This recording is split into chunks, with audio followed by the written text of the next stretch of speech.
انہوں نے اسے کچھ بت دے دیے۔ یہ ان بتوں کو لے کر مکہ آ گیا اور انہیں کعبہ کے ارد گرد گاڑ دیا۔ اس بات پر علماء کرام کی بکثرت روایات ہیں کہ اہل عرب حضرت ابراہیم علیہ السلام کے زمانے سے لے کر عمر بن لہی کے زمانے تک آپ کے عقائد پر ثابت قدم رہی۔ یہ وہ پہلا شخص ہے جس نے دین ابراہیمی کو تبدیل کیا اور اہل عرب کے لیے طرح طرح کی گمراہیاں شروع کی۔ اس نے بتوں کی پوجا کی اور صائبہ و بحیرہ کی بدعت کا آغاز کیا۔ گمراہیوں کو اہل عرب نے ہاتھوں ہاتھ لیا، کیونکہ یہ انہیں مالدار ہونے کی وجہ سے کھلاتا پلاتا تھا اور ان کی دیگر ضروریات کو بھی پورا کرتا تھا۔ اس کے ساتھ ساتھ عمر بن لہی ایک کاہن تھا اور اس نے کچھ وجوہات کی بنا پر عرب میں بت پرستی کی ابتدا کی تھی۔ کلبی نے کہا کہ عمر بن لہی کاہن تھا جس کا حمزہ جن تابع تھا، اور اس نے عمروں سے کہا تہامہ سے جلدی روانہ ہو جاؤ اور کوچ کر جاؤ سعادت مندی اور سلامتی کے ساتھ۔ جدہ جاؤ، وہاں تمہیں تیار بت ملیں گے، انہیں تہامہ میں لے آؤ، خوف نہ کھاؤ، پھر عربوں کو ان کی پوجا کرنے کی دعوت دو، لوگ تمہاری بات مان لیں گے۔ پھر عمروں نے ایسا ہی کیا اور لوگوں کو بت پرستی کی طرف بلانے لگا۔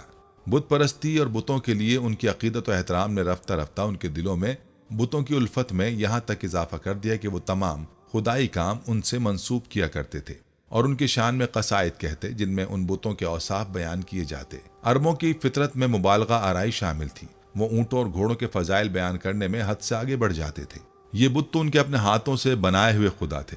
یہ کیسے ممکن تھا کہ وہ ان کی تعریف و توصیف بیان نہ کریں اور ان کو اپنی زندگی میں امتیازی مقام نہ عطا کرتے؟ ان پتھروں کو وہ انصاب کہا کرتے تھے۔ ان بتوں کی زمانے جاہلیت میں پرستش کی جاتی تھی، انہیں پکارا جاتا، ان سے منتیں مانی جاتی، مرادیں مانگی جاتی، امیدیں اور تمنائیں پوری ہونے کی آس لگائی جاتی، بدلے میں قربانیاں تحفے تحائف پیش کیے جاتے، ان کی خوشی اور رضا کی خاطر ہر ممکن جد و جہد کی جاتی اور ان کی ناراضگی سے ممکن حد تک بچنے کی کوشش کی جاتی تھی۔ الغرض اہل عرب میں بت پرستی اس قدر غالب آ چکی تھی کہ اس زمانے میں ان کی مذہبی فکر اس دائرے سے باہر نکل کر سوچ ہی نہیں سکتی تھی۔ اگرچہ ان کی سوچ نے ترقی بھی کر لی، مگر تب بھی وہ معبود حقیقی کا راستہ نہ پا سکے، بلکہ بتوں کو چھوڑ کر کسی اور مخلوق کی عبادت میں پڑ گئے، یہاں تک کہ ان میں سیدنا محمد رسول صلی اللہ علیہ وآلہ وسلم مبعوث کیے گئے اور ان کی بعثت کے بعد ان کی تمام شرکیہ اور کفریہ عبادات اور اعتقاد کی حقیقت واضح کر دی گئی کہ یہ محض پتھر اور مخلوق ہیں جن کی اس کے علاوہ کوئی حیثیت نہیں۔ اہل عرب نے بالآخر اس دعوت پر لبیک کہا اور کفریہ اور شرکیہ مذاہب و اعتقاد کو ترک کر کے مشرف با اسلام ہوئے۔ ناظرین، جب ہمارے پیارے آقا خاتم النبیین حضرت محمد مصطفیٰ صلی اللہ علیہ وآلہ وسلم اس دنیا میں تشریف لائے اور آپ صلی اللہ علیہ وآلہ وسلم نے توحید کی دعوت دی، ناظرین یاد رہے کہ اللہ کے آخری رسول صلی اللہ علیہ وآلہ وسلم کی دعوت عالمگیر اور ہمگیر ہے۔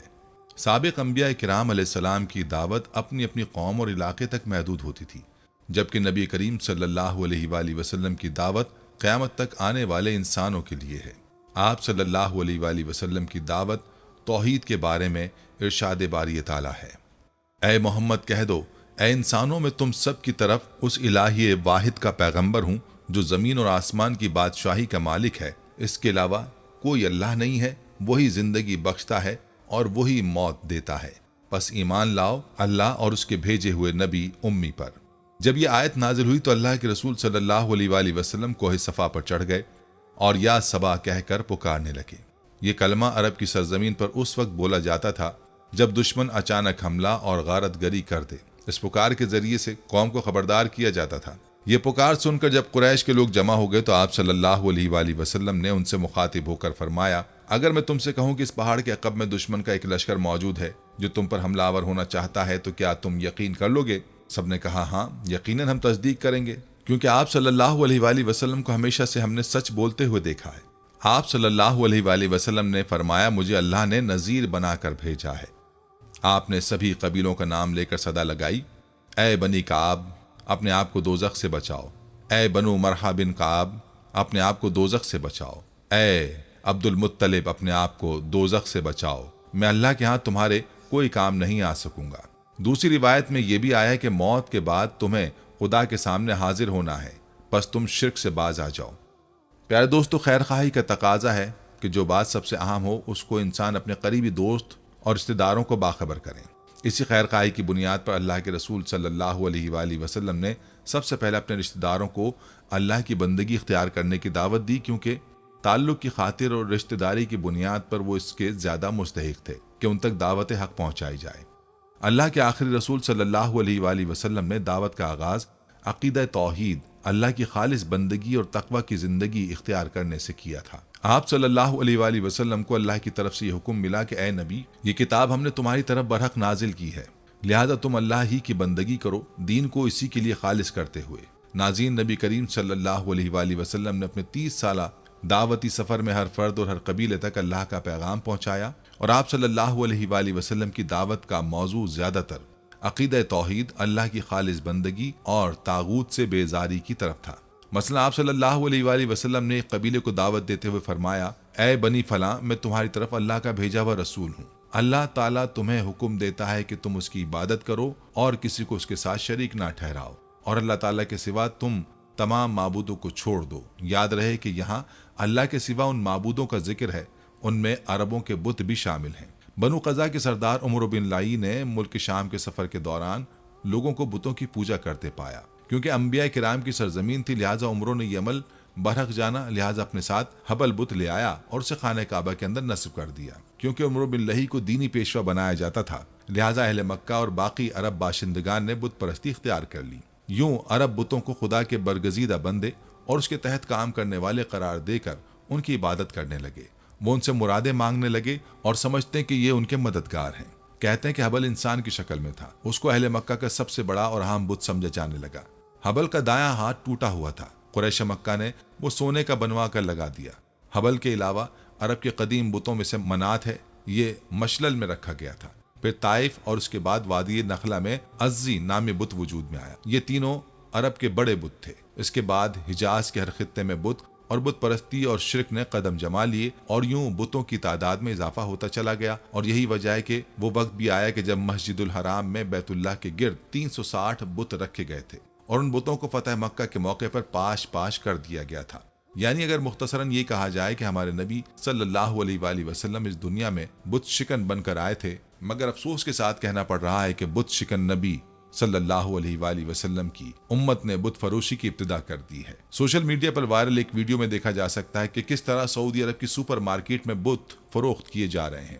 ایسے میں وہاں موجود خاتون نے سنت ابراہیمی کو دوبارہ زندہ کرتے ہوئے سارے بتوں کو توڑ دیا، تاہم بعد میں ایسا کرنے پر اس خاتون کے خلاف قانونی کارروائی بھی کی گئی۔ ایک اسلامی ملک میں ایسا کرنا ایک جائز عمل ہے۔ پہلے تو بتوں کی فروخت کرنا ہی ایک جائز عمل نہیں، اور دوسرا جس نے اس عمل کو روکنے کی کوشش کی وہ سزا کا حقدار ٹھہرا۔ اگر ہم بتوں کی فروخت کے متعلق اسلامی نقطہ نظر کی بات کریں تو جابر بن عبداللہ رضی اللہ عنہما سے روایت ہے کہ انہوں نے رسول اللہ صلی اللہ علیہ وآلہ وسلم کو فتح کے سال، جبکہ آپ صلی اللہ علیہ وآلہ وسلم مکہ میں تھے، فرماتے ہوئے سنا، اللہ اور اس کے رسول نے شراب، مردار، سور اور بتوں کی خرید و فروخت کو حرام قرار دیا ہے۔ ناظرین، یہ حدیث واضح الفاظ میں اس بات کی طرف اشارہ ہے کہ بتوں کی فروخت کو اسلام میں حرام عمل قرار دیا گیا ہے۔ ناظرین، سعودی اور دبئی جیسے اسلامی ممالک میں نہ صرف بتوں کی فروخت ہو رہی ہے بلکہ باقاعدہ مندر بھی بن چکے ہیں جہاں پر بت پرستی کا آغاز بھی ہو چکا ہے۔ آج کل کے عرب حکمران یہود و نصارہ کے ساتھ ساتھ ہندوؤں کو بھی خوش کرنے کا کوئی موقع ہاتھ سے نہیں جانے دے رہے۔ یہی وجہ ہے کہ دبئی کے شیخوں نے اپنے ملک میں مندر بنانے کی اجازت دے دی ہے، اور اس کے ساتھ ہی دبئی میں مندر بن کر تیار بھی ہو گیا ہے۔ اور یہی نہیں دوستو، بھارت کے وزیر اعظم مودی کو بلایا گیا تھا، اور یہ سب کام دبئی کی حکومت کی سرپرستی میں ہوا تھا۔